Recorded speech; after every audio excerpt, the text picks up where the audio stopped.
तो आज बात करते हैं मेडिटेशन की और खास तौर पर मन को ट्रेन करने की कला और विज्ञान की। कभी कभी ऐसा लगता है ना कि हम कोशिश तो कर रहे हैं पर मेडिटेशन में कहीं अटक गए हैं, जैसे कोई प्रोग्रेस ही नहीं हो रही। ये काफी कॉमन फीलिंग है, बहुत से लोग ऐसा महसूस करते हैं। लेकिन क्या हो अगर मेडिटेशन में मास्टर बनने का या कम से कम बेहतर होने का एक सिस्टमैटिक स्टेप बाय स्टेप तरीका हो, एक तरह का रोड मैप जो बिल्कुल शुरुआती कदमों से लेकर गहरी अवस्थाओं तक गाइड करे। आज हम इसी 10 चरणों वाले रास्ते पर, इस 10 स्टेजेस अप्रोच पर थोड़ी गहराई से बात करेंगे। मतलब आंखें बंद करके बैठने से कहीं ज्यादा है। ये एक स्ट्रक्चर्ड प्रोसेस है जिसमें आप बाकायदा स्पेसिफिक स्किल्स सीखते हैं, उन्हें मास्टर करते हैं। हमारा मकसद आज यही है कि इस रास्ते को समझें कैसे। ध्यान यानी अटेंशन और जागरूकता मतलब माइंडफुलनेस, फिर शांति, ट्रैंक्विलिटी और अंतर्दृष्टि या इनसाइट, ये सब मिलकर कैसे काम करते हैं और कैसे हर स्टेज पर महारत हासिल करके आगे बढ़ा जा सकता है। ये एक प्रॉपर ट्रेनिंग है मन की। ओके, चलिए तो फिर इसे थोड़ा खोलते हैं। ये 10 स्टेजेस आखिर हैं क्या? क्या ये कोई फिक्स्ड लेवल्स है? हाँ, इसे आप एक सीढ़ी जैसा समझ सकती हैं, एक लैडर। हर स्टेज कुछ पिछली स्किल्स पर बिल्ड होता है। जब आप एक स्टेज की चैलेंजेस और स्किल्स में कह सकते हैं कंफर्टेबल हो जाते हैं, तभी आप नेचुरली अगले पर बढ़ते हैं। मतलब स्किप नहीं कर सकते? देखिए, स्किप करने की कोशिश या शॉर्टकट्स लेना, वो असल में रास्ता लंबा ही कर देते हैं, क्योंकि फिर वो जरूरी फाउंडेशन, वो नींव कमजोर रह जाती है। हर स्टेज का अपना महत्व है। हालांकि यही समझना जरूरी है कि ये रास्ता बिल्कुल सीधा, एकदम लीनियर नहीं होता। अच्छा, मतलब आप अक्सर खुद को शायद एक ही समय पर 2-3 स्टेजेस की चैलेंजेस से डील करते हुए पाएंगे। कभी लगेगा आप थोड़ा आगे बढ़ गए हैं, कभी लगेगा थोड़ा पीछे आ गए हैं। ओह, ओके। और ये बिल्कुल नॉर्मल है, इसमें फ्रस्ट्रेट होने की बात नहीं। इंपॉर्टेंट ये है कि आप करंट मोमेंट में जो हो रहा है, आपका जो एक्चुअल एक्सपीरियंस है, उसके अनुसार प्रैक्टिस करें। समझ गई, जबरदस्ती नहीं करनी। एग्जैक्टली, जबरदस्ती नहीं, बल्कि जो सामने आ रहा है उसे हैंडल करने की स्किल डेवलप करनी है। तो ये सीढ़ी चढ़ने के लिए, मतलब ये स्किल्स डेवलप करने के लिए कौन सी कोर चीजों पर फोकस रहता है? बेसिकली 2 मुख्य स्तंभ हैं, 2 मेन पिलर्स। पहला है स्थिर ध्यान, स्टेबल अटेंशन, जिसे टेक्निकली समाधि की तरफ ले जाने वाला अभ्यास कह सकते हैं। मतलब अपने अटेंशन को एक चुनी हुई चीज पर टिकाए रखना, जैसे सांस। ठीक है। और दूसरा? दूसरा है पैनी जागरूकता, शार्प अवेयरनेस, जिसे सती कहते हैं, और आजकल माइंडफुलनेस शब्द ज्यादा पॉपुलर है। इसका मतलब है कि आपका ध्यान जहां टिका है, जैसे सांस पर, उसके अलावा आपके आसपास क्या हो रहा है। बैकग्राउंड में ध्वनियाँ, शरीर में सेंसेशंस, मन में उठते विचार, इसका आपको एक खुला नॉन जजमेंटल अवेयरनेस हो। आप उसमें खो ना जाएं। अच्छा, तो अटेंशन हुआ फोकस और माइंडफुलनेस हुआ ओवरऑल अवेयरनेस। हाँ, और माइंडफुलनेस असल में इन दोनों का सही बैलेंस है। अटेंशन किसी एक चीज को जैसे माइक्रोस्कोप से देखता है, बारीकी से। अवेयरनेस कॉन्टेक्स्ट देता है, बैकग्राउंड को होल्ड करता है। तो आप फोकस भी हैं बट डिस्कनेक्टेड नहीं है। सुनने में तो ये बड़ा बैलेंस्ड लगता है, पर हम सब जानते हैं कि मन को टिकाना और अवेयर रहना, स्पेशली एक साथ, इतना आसान नहीं। रास्ते में मुश्किलें तो आती ही होंगी, ऑब्स्टिकल्स। बिल्कुल आती हैं, बिल्कुल, और वो भी इस प्रोसेस का एक नेचुरल हिस्सा है। उन्हें समझना जरूरी है। कुछ बहुत आम बाधाएं हैं जिन्हें बौद्ध परंपरा में 5 हिंड्रेंसेस या 5 निवारण कहा गया है। हाँ, मैंने सुना है इनके बारे में। कौन कौन सी है ये? पहली है सांसारिक इच्छा, मतलब सेंसरी क्रेविंग, अच्छी सेंसेशंस की चाह या बुरी से बचने की इच्छा। दूसरी है द्वेष या अवर्जन, गुस्सा, चिढ़, नफरत। तीसरी है आलस्य और सुस्ती, स्लॉथ एंड टॉपोर, शारीरिक या मानसिक भारीपन, ऊर्जा की कमी। ये तीसरी वाली तो बहुत रिलेटेबल है। हाँ, काफी कॉमन है। चौथी है बेचैनी और चिंता, रेस्टलेसनेस एंड वरी, मन का टिक ना पाना, भविष्य की चिंता या अतीत का पछतावा। और पांचवी है शक या डाउट, प्रैक्टिस के बारे में, अपनी एबिलिटी के बारे में या रास्ते के बारे में संदेह। और इनके अलावा भी कुछ होता है, जैसे प्रैक्टिस शुरू ही ना कर पाना? हाँ, वो प्रोक्रेस्टिनेशन, टालम टोल, वो भी एक ऑब्स्टेकल है। और प्रैक्टिस के दौरान बहुत ज्यादा सुस्ती या नींद आना, जिसे डलनेस या ड्राउजीनेस कहते हैं, ये भी एक बहुत बड़ी चुनौती होती है शुरुआती स्टेजेस में। तो इन सब मुश्किलों से, इन हिंड्रेंसेस से, डलनेस से कैसे डील करें? देखिए, इनसे निपटने का तरीका हर स्टेज पर थोड़ा रिफाइन होता जाता है, क्योंकि आपकी स्किल्स बेहतर होती जाती हैं। लेकिन जो कोर प्रिंसिपल है वो है धैर्य, पेशेंस और लगन, डिलीजेंस।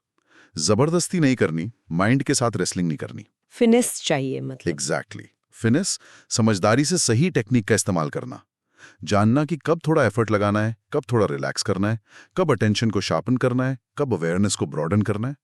पेशेंस से ही काम बनता है। तो इसका मतलब शुरुआती स्टेजेस में, कह सकते हैं स्टेज 1 से 6 तक, ज्यादातर काम इसी पर होता है। माइंड भटक रहा है, उसे वापस लाना, डलनेस आ रही है, उसे काउंटर करना। बिल्कुल, ये शुरुआती स्टेजेस इसी फाउंडेशन को बनाने पर फोकस करते हैं। स्टेज 1 में तो शायद बस प्रैक्टिस के लिए बैठना ही चैलेंज हो। स्टेज 2 में आप सीखते हैं कि मन कितनी जल्दी भटकता है और उसे वापस लाना शुरू करते हैं। स्टेज 3 में आप उसे ज्यादा देर तक टिकाना सीखते हैं। स्टेज 4 में आप ग्रॉस डिस्ट्रैक्शंस को ओवरकम करते हैं, पर फिर सटल डिस्ट्रैक्शंस और सटल डलनेस से निपटना सीखते हैं स्टेज 5 और 6 में।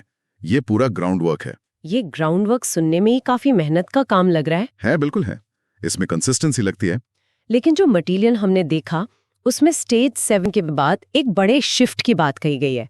कुछ फंडामेंटल बदलाव आता है। हाँ, वो एक बहुत ही महत्वपूर्ण मोड़ है इस सफर में।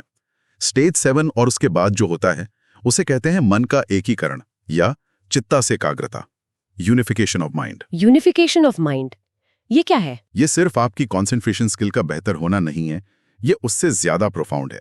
ये माइंड सिस्टम के ऑपरेट करने के तरीके में ही एक फंडामेंटल शिफ्ट है। आप ऐसे सोचें कि पहले मन के अलग अलग हिस्से, सोचने वाला, महसूस करने वाला, ध्यान देने वाला, सब अपनी अपनी दिशा में भाग रहे थे। अब वो सब मिलकर एक साथ एक ही दिशा में काम करने लगते हैं।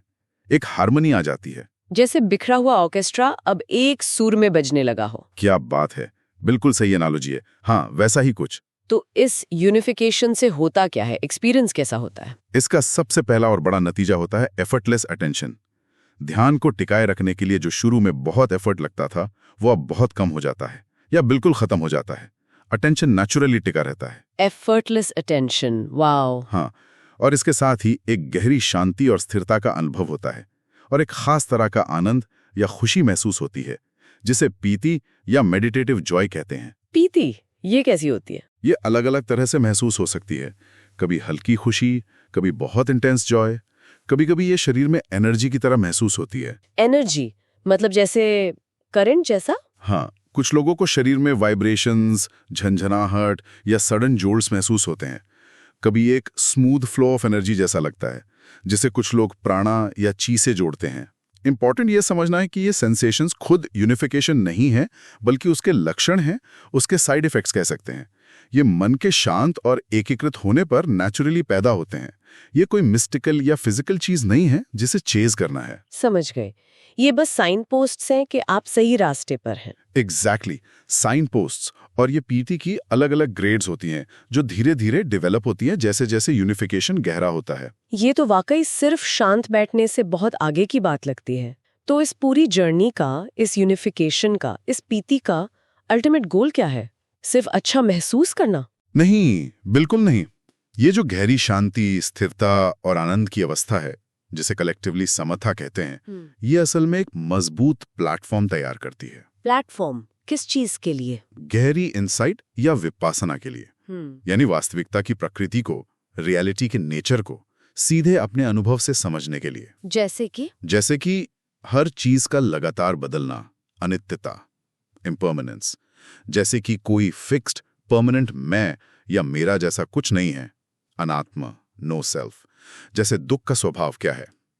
ये इनसाइट सिर्फ बौद्धिक समझ नहीं होती, ये एक डायरेक्ट नोइंग होती है जो बहुत ट्रांसफॉर्मेटिव हो सकती है। पर ये इनसाइट्स तो काफी अनसेटलिंग भी हो सकती हैं। बिल्कुल। और यही पर क्षमता का रोल आता है। जो मन शांत है, स्टेबल है, यूनिफाइड है, वो इन गहरी इनसाइट्स को बिना घबराए, बिना डिस्टेबलाइज हुए देख सकता है, समझ सकता है और इंटीग्रेट कर सकता है। क्षमता उस लुब्रिकेटिंग मॉइस्चर की तरह है जो सूखी हुई इनसाइट को पचाने में मदद करता है।